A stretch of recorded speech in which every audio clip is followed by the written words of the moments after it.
So, the Eagles lose the game. The Chargers pull off the victory.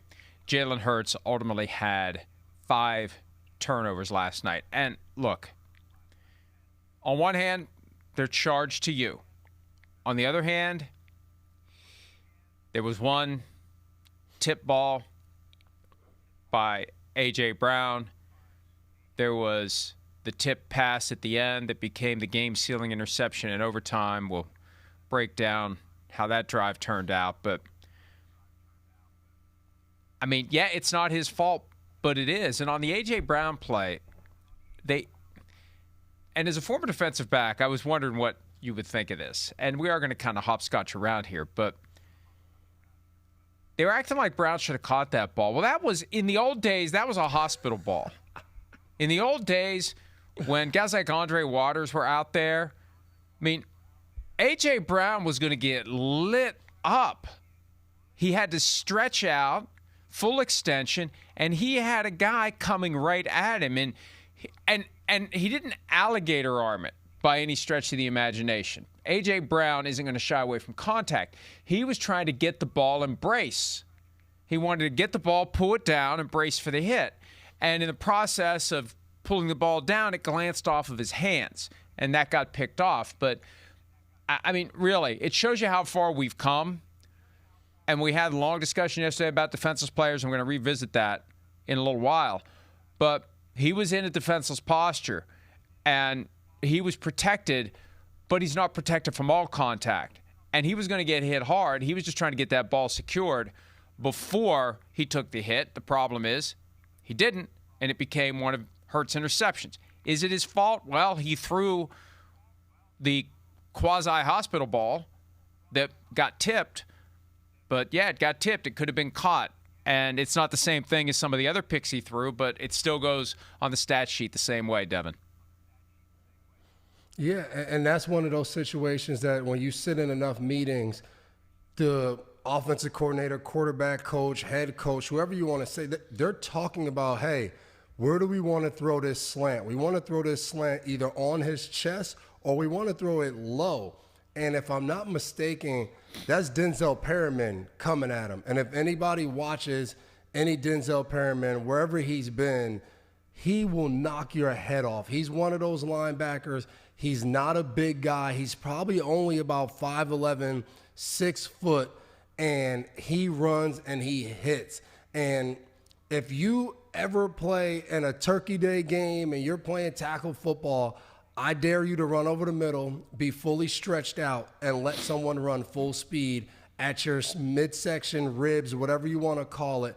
And exactly what you said is what I thought. I thought A.J. Brown, and when you watch him play, he has unbelievably strong hands. I mean, Troy Aikman hit it. The next slant they threw to him, he just plucks the ball out of the air sometimes and just reaches up, gets it, and it's right back. And that's why he's good run after the catch.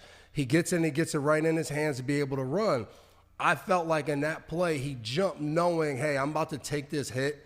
How can I get my elbows back down and this ball back down to cover up and take this hit? And when you do that, you try to split your vision as he's trying to catch the ball, see the ball, but also get his eyes back down to locate that defender.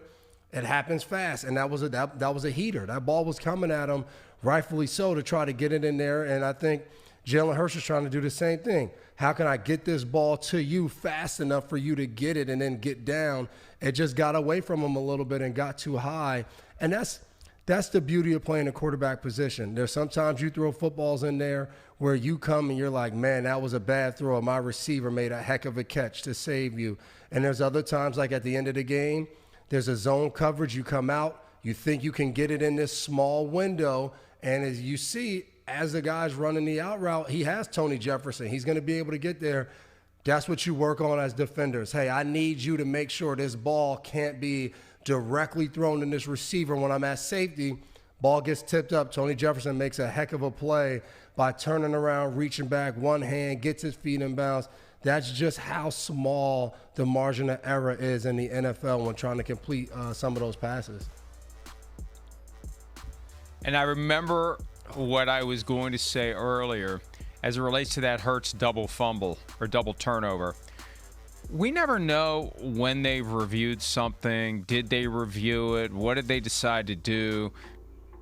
And that's just part of this weird mystery that I think is making it harder for people to have full faith in officiating and the replay review function, which is separate. The officials can get the call right, and just all of a sudden this shadow force from 345 Park Avenue flips it. So I don't even know if they reviewed it last night to see if Hurts had the ball long enough. And I do think, and I'm trying to make a mental note here, to go back and take a close look at what it takes to have possession of the ball. I think that there is some similarity in the formulation of what it takes to have possession of the ball and what it takes to catch a pass, because it's the same idea. You've established possession of a loose ball. How do you do it? Control the ball 2 feet down and then act calm into the game. I have a feeling that it's very similar, and it's a great apples-to-apples comparison if that's the case, as to how one, like, wait a minute, how's that not something that you had long enough, and another one, it really was.